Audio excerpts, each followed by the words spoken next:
Start ಮಾಡಿದಾಗ 5,000 20% 30% commitment ಇರಲ್ಲ 22ರಲ್ಲಿ. Okay. ಇವತ್ತಿನ ಜನ ಎಲ್ಲರೂ 27 28 29 ಕಮ್ಮಿ ಯಾರು ಮದುವೆ ಆಗ್ತಾ ಇಲ್ಲ. ಹೌದು. ಆ 5-6 ವರ್ಷ ನೀವು ಏನ್ ಮಾಡ್ತಾರೆ ಹುಡುಗರು, ಯಾರನೋ ನೋಡ್ತಾರೆ ಬೈಕ್ ತಗೊಂಡ್ಬಿಡ್ತಾರೆ, ಹೌದು, ಯಾರನೋ ನೋಡ್ತಾರೆ ಕಾರ್ ತಗೊಂಡ್ಬಿಡ್ತಾರೆ.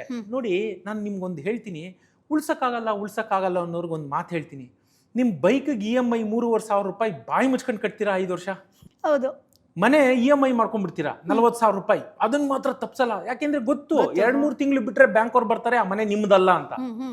ಅದೇ ಕಮಿಟ್ಮೆಂಟ್ ನೀವು ಮ್ಯೂಚುವಲ್ ಫಂಡ್ ಕಟ್ಟಕ್ಕೆ ಯಾಕೆ ಇಟ್ಕೊಳ್ಳಲ್ಲ?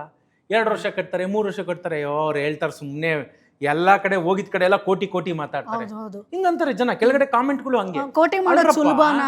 ಎಲ್ಲ ಹಂಗೆ ಬರುತ್ತೆ. ಖಂಡಿತ ಸುಲಭನೇ. ನೀವು ಮಾಡಿ, ನಾ ಏನ್ ಗೊತ್ತಾ, ಶಿಸ್ತಿಲ್ಲ ಜನದಲ್ಲಿ, ನೀವು ಆ ಬದ್ಧತೆ ಇಲ್ಲ. ನಾವು 1 ದಿನ 2 ದಿನ 3 ದಿನ ಮಾಡಿ ಬಿಡೋ ಅಂತದಲ್ಲ. ನಾನು ಈ ಎಲ್ಲ ಕಡೆ ಹೇಳ್ತೀನಿ, ನೀವು ಆ ಮ್ಯಾಜಿಕ್ ಆಗೋದು ರಜನಿಕಾಂತ್ ಪಿಕ್ಚರ್ ಅಲ್ಲಿ ಸ್ಲಮ್ ಅಲ್ಲಿ ಹುಟ್ಟಿರ್ತಾನೆ, 1 ಅವರ್ ಅನ್ನೋಷ್ಟಲಾಗ್ಲೇ ತಲೈವ ಅಂತಿರ್ತಾರೆ. ನಾವ್ 2 ಇಡ್ಲಿ ತಿಂದಿದ್ದು ಅರ್ಗತ್ 4 ಗಂಟೆ ಬೇಕು. ಕರೆಕ್ಟಾ? ನಿಜ ಜೀವನ ಬೇರೆ, ಪಿಕ್ಚರ್ ಬೇರೆ. Boss Wala. Be the boss.